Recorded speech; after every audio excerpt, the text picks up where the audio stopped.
Yeah. Uh, I'd like you to think about why maybe your last three clients actually bought from you. Go back, put the client name, put their logo in your head, and think about why did they buy from me? And oftentimes we will hear, Rachel, there's two people behind you, just so you're aware. We'll keep an eye on you. Often we will hear things like pricing, service. We have a great relationship with them. They really liked us. There's often soft reasons why people buy from us. But what we've got to understand is that prospects actually buy emotionally. They only rationalize their decisions intellectually. So we've got to be aware of that. By the way, has anybody ever heard that term before? Prospects buy emotionally, they only rationalize their decisions intellectually. I'm not seeing any positives. Simone's going, yeah, I've heard that. We've heard that, right, Simone? So we've got to be aware that features and benefits are really not the way to sell, because features and benefits are an intellectual way of selling. And if we believe, did anybody like geometry when they were in high school? So Brian's going, yes. All right, Brian, I'm that guy too. I liked geometry in high school. I'm seeing Tony's like, there's no way I liked geometry in high school. But what I like is like the axioms, right? They tell you if this happens, then it's true. If we believe that people buy emotionally, they only rationalize their decisions intellectually, then really having better conversations and understanding the pain, why somebody needs your stuff, really starts to sink in a little bit better. And our objective is to move away from feature and benefit selling and get more into the pain side of things. Who's ever heard the term pain in the world of sales? I'm sure there's a few people that have heard that term. I see a number of head nods. Yep. All right. So let me do this. Let me just grab a piece of my screen here. And actually for today, you guys are going to get some slides, and I am happy to share these slides afterwards. I don't think they're great. They're not well done, but they do help us stay a bit organized and give us some good little nuggets here. So if we understand that people are buying emotionally, then we have to believe what rule number one says is prospects buy for their reasons, not the salesperson's. Prospects buy for their reasons, not the salesperson's reasons. Does that resonate with anybody? Does anybody have a comment or thought about that?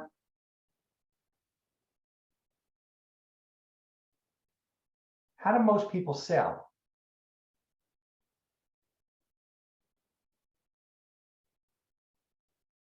Brian, I'll throw you under the bus because you're the only one not muted. How do most people sell? Think about it when they come to you.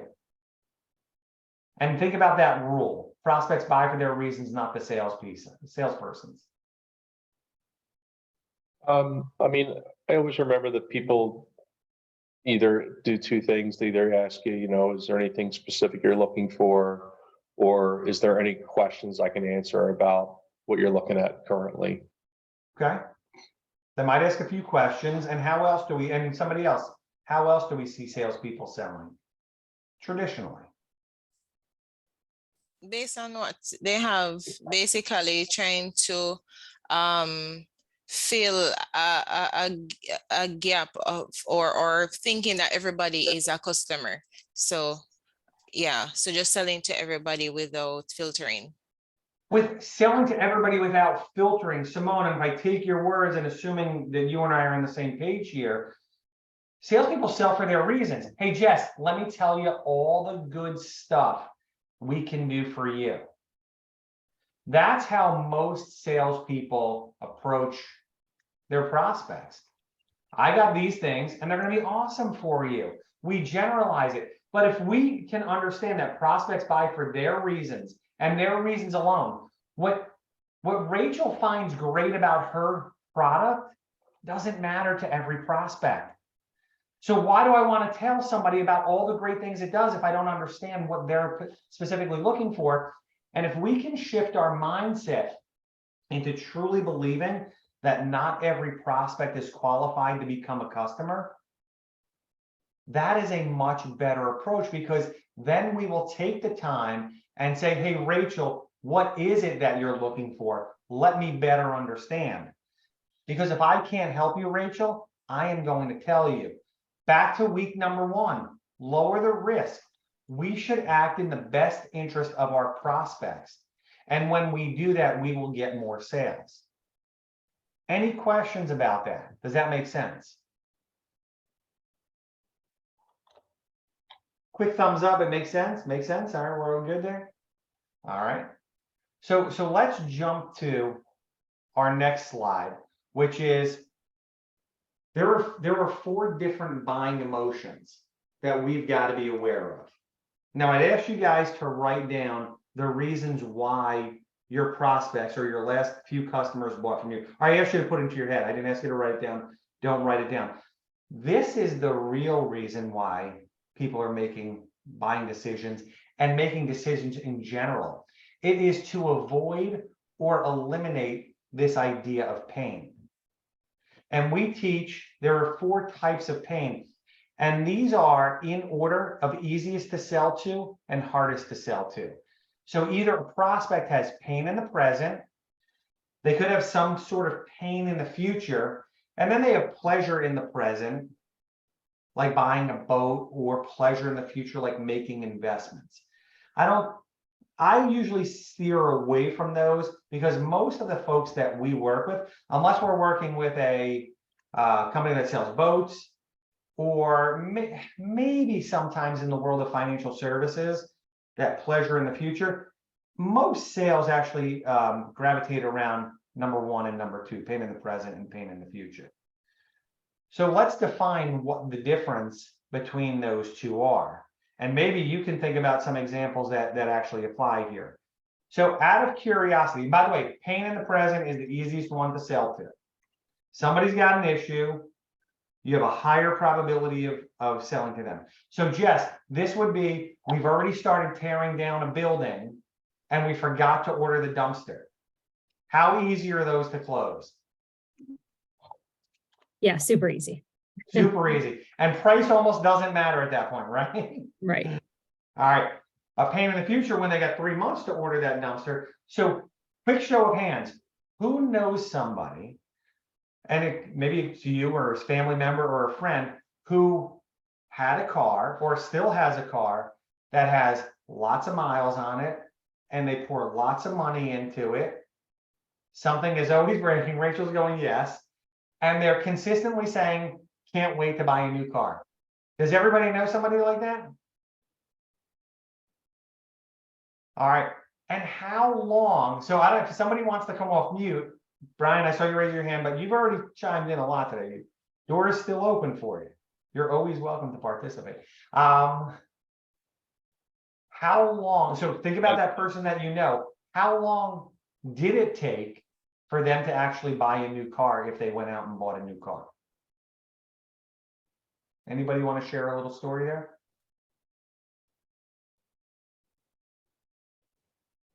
Calvin, how about you? You were kind of smiling and shaking your head. You know somebody like this? Yeah, me. And did you buy a new car yet? No, not yet.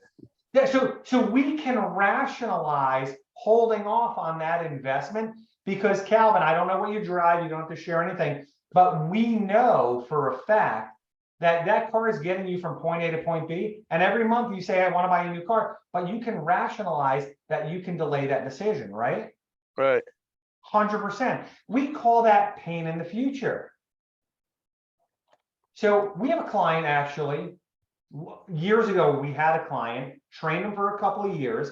This company did actuarial work, and they did it for some airlines, and they did it for some large, well-known automobile manufacturers. And it's funny because they lived in Princeton, and the guy was the nicest guy ever. And he drove a Honda Accord that had 270,000 miles on it. And every year he bought his wife a new BMW. So I said to him, hey, why do you keep that car? He goes, because I know based on actuarial tables, this car is going to continue to run as long as I do oil changes, this, and this car is going to run for 500,000 miles. But at some point, Dave, I'll buy a new car. He had no pain, but his pain would have been in the future. However, if we were in person and you guys were in my old training center, you would see, not this time of year, a little bit later in the spring, the landscaping trucks come through. And they look like they would take out a few cars. And I said to him, hey, what would happen if one of those landscaping trucks blew through your car? And I said, how quickly would you buy a car? He goes, I'll buy it the next day, as soon as I get the check from the insurance company. That is pain in the present. So we have to be aware that our prospects, our clients have two, let's call it two levels or layers of pain. They could have pain that's urgent, they need to do something now, or their pain is somewhere in the future. And you can assess this. As you are working on deals in your pipeline, you should be able to identify what level of pain do they have. And if we can understand that their pain is in the future, we would want to understand. So if I were selling Calvin a car, I'd say, hey, Calvin, and Calvin, you don't have to answer. When would you like to see yourself in a new car? I want to create some level of urgency. He's not as locked in, but I want to start to build some sort of timeline. In the pain in the present, that urgency is way up. I want it in the next week. I want it as soon as I can get it fixed. It's our job to identify that and to create that level of urgency. Any questions? So somebody want to chime in and tell me, what are the two types of pain that we had in the previous slide? Kyle, what were the two types of pain we got? Pain in the present and future. All right. And we can see that from our clients and from our prospects by either asking good questions or understanding their level of urgency. Lots of times, and Tony, you're the sales leader, lots of times we have sales teams that say they need this. They need it really bad, and they're going to want to buy this in the next 30 days. And Tony says, awesome. And she writes that down and says, we're going to close ABC company. And 30 days comes and goes, and 60 days and 90 days starts to happen. And Tony, it probably never happens at NNIT like that, only at other companies we work with. But that is an indication that we just never created the pain. We perceived it to be the pain. Customers buy for their reasons and not the salesperson's. We have to understand that. Good? Anybody have any questions at this point? And we're going to teach you how to identify this pain. So there are also 3 elements of pain. And you can take this, and I'm happy to send this out to you guys, and I'll also send out some other documents. I'll actually put some in the chat as long as I don't forget, so someone may have to remind me. We can assess every deal we're working on against these 3 elements of pain, and I'll show you how to do that in a moment. For starters, let's look at prospects come to us with what we call pain indicators. I have a problem with fill in the blank. That is a surface level indicator. And I will assure you that the vast majority of salespeople sell only to surface level problems. There's another layer that goes in here. It means that we're having a deeper and deeper conversations. We understand the reasons for the problems. We can understand the reasons behind those surface level indicators. And then ultimately, we move down into what we call personal impact or that emotional connection. So I'm going to jump ahead. Does anybody have any questions about this? Any questions or thoughts here? I know I'm doing a lot of talking. That's okay. Give you guys some knowledge here. I like to get to this slide because if we start to look at, and by the way, I'm going to suggest, I'll put this into the chat in a few moments. I'll give everybody a pain funnel. The pain funnel was designed by David Sandler and a psychologist, to do exactly what we know needs to happen in the world of sales. We take an intellectual issue, which is a surface level pain, which sits right here at the top. I'm going to just write SLP. That's a surface level pain. And what we want to do is we need to process it through the pain funnel. Now, these are not, Kyle, you don't have to know every one of these questions in this order and ask everyone, can you be more specific? How long has that been a problem? No, this is about building a conversation so that we can get deeper into the conversation so we can understand the reasons for the pain. And then down here, I'm just going to call it emotional impact or personal impact. It's at the bottom where we make that emotional connection with the prospect.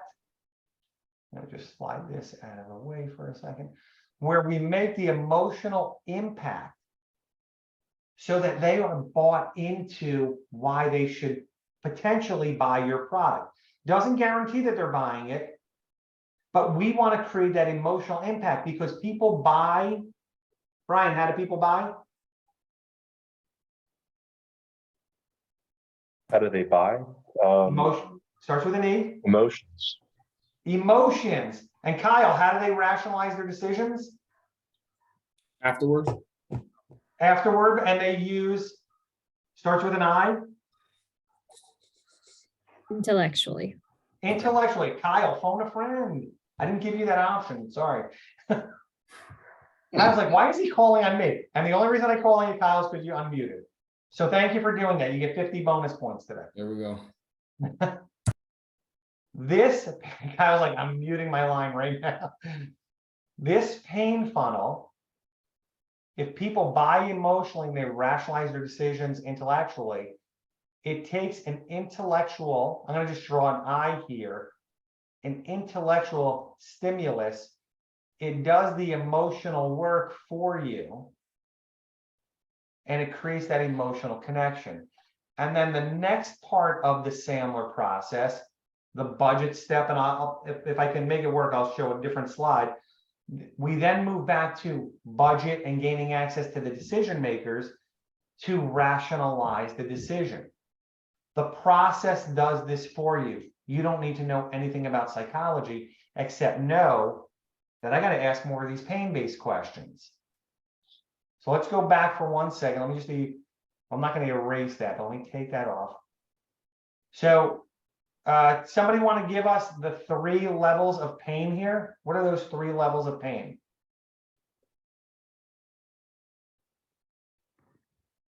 Somebody call it out. There's a cheat sheet on the left.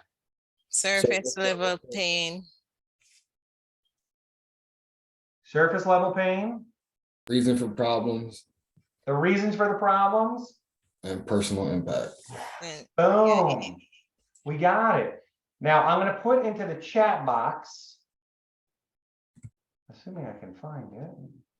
Well, you guys, just the way I set up my screen, you guys are seeing my chat box. Let me give this to everyone. And in the chat box now is a sample pain funnel. Can everybody see my screen okay? Or is it too small? It's okay? All right. All right. Any questions, or what questions do we have at this point?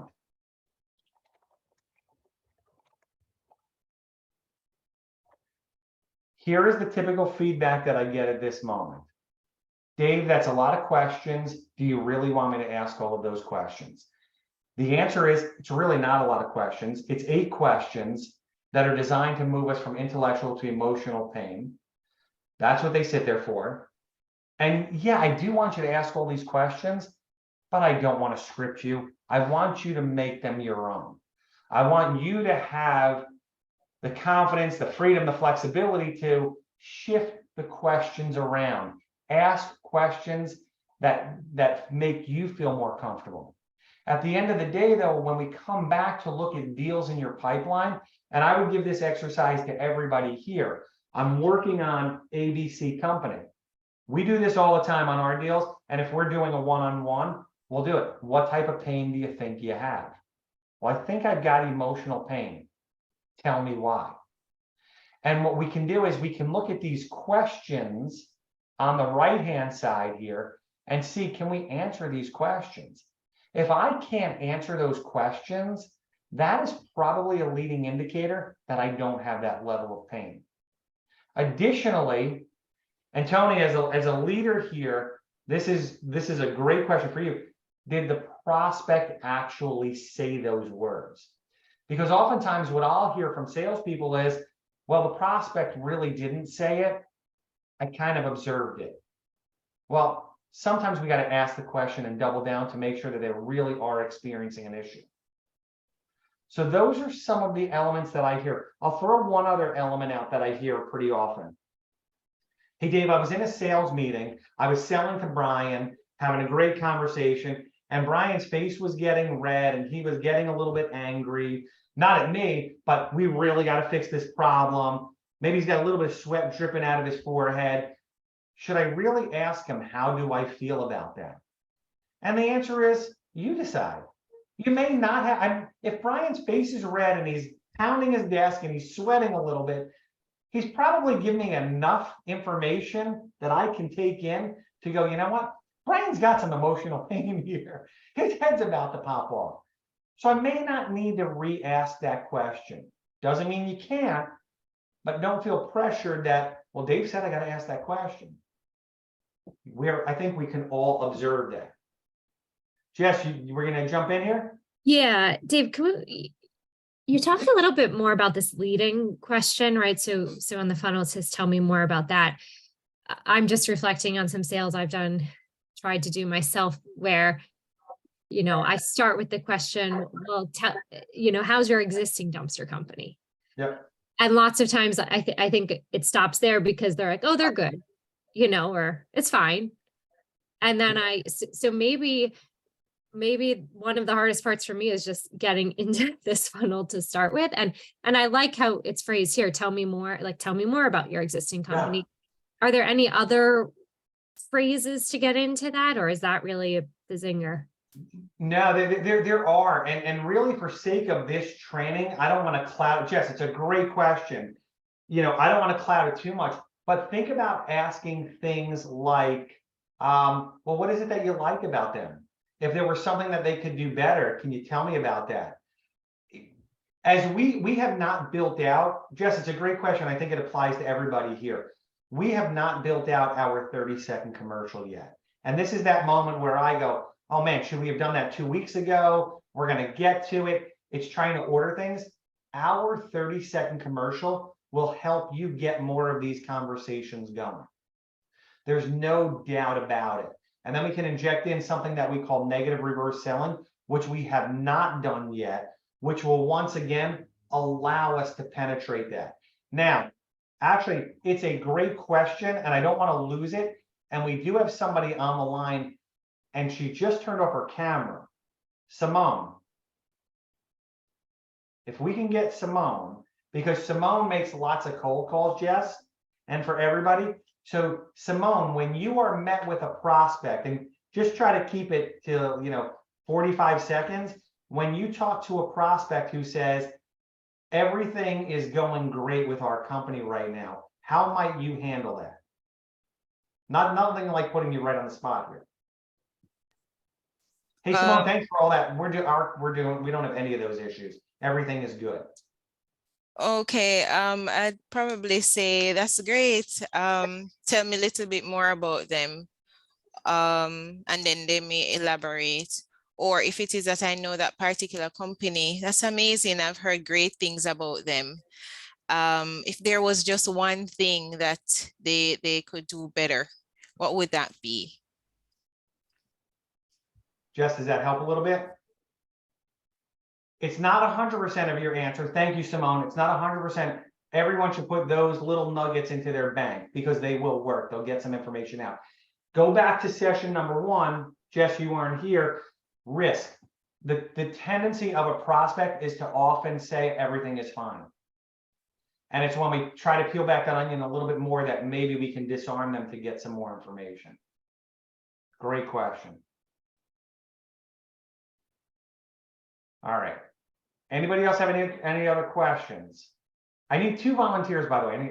Anybody want to quick volunteer? I could use 2. Otherwise, I gotta roll the dice. Anybody? I just need some furniture moved in my house. That's it. It's nothing too difficult.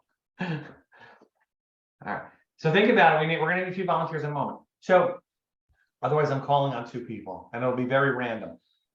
Most salespeople hear an issue. And Jess, this is funny because this is where I thought you were going. Most salespeople will hear an issue from a prospect. And actually, does everybody know someone, that sells life insurance or insurances or like multi-level marketing?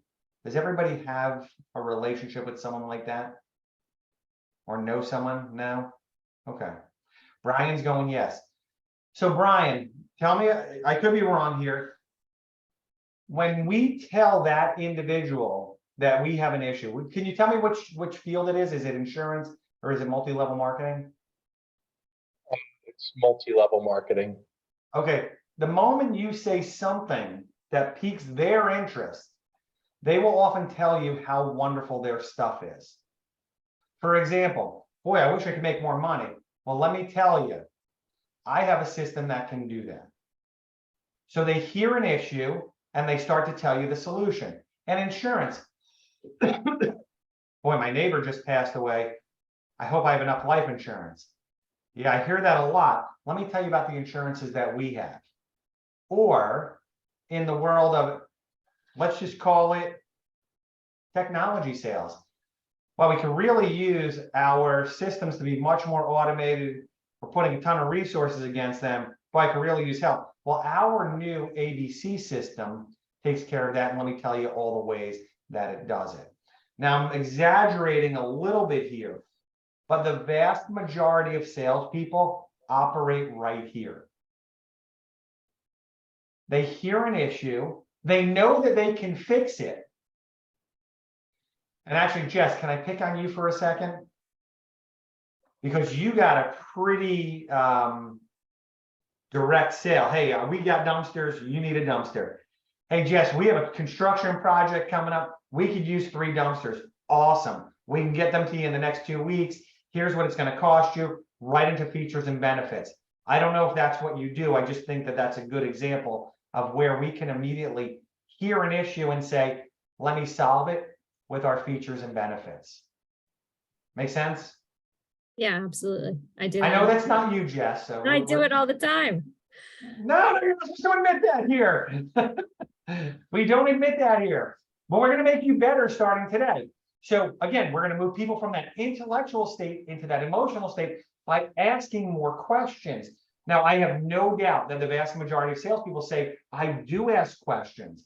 I do dig in. But oftentimes, those questions are tactical and they are leading questions that lead a prospect only to your solution. We are moving away from that. Well, do you have 7 people or 11 people? Does your system do this or does it do that? You know, very tactical leading questions as if we're lawyers and we're going through an interrogation. That is not what we're trying to do here. We're trying to run somebody through an emotional process, an intellectual to emotional process. And we are very lucky. I don't know who, you know, when you guys come into our sales mastery class, we are very lucky. At one point, we had 2 psychologists in there. Now we have 1 who helps us with all this psychology stuff. He's a client. He sells high-end solutions to his clients, but he's 25, 30 years of psychology practice. So he understands all this stuff. And he says, yeah, Dave, this is kind of what I grew up on in the psychology space. So as we look at this, what we want to do is, I need my 2 volunteers still. Andy, think about 2 volunteers, not you, 2 other ones. But what I'd like to do is think about what a prospect may say to you. I have an issue with blank, and my other volunteer is very simply going to ask these questions and play the role of the salesperson. So Andy, close your eyes and think about 2 people in your head if nobody volunteers, but we need 2 volunteers to do the first role play. And I can stop the recording at that point. We don't need to record it. I want to get at least 1 role play under our belt. Guys that are on no video, please come on if you're attending so I can pick you. Yeah, no, the couple of people that are not on video, I should have said this. Yeah. Are not feeling 100%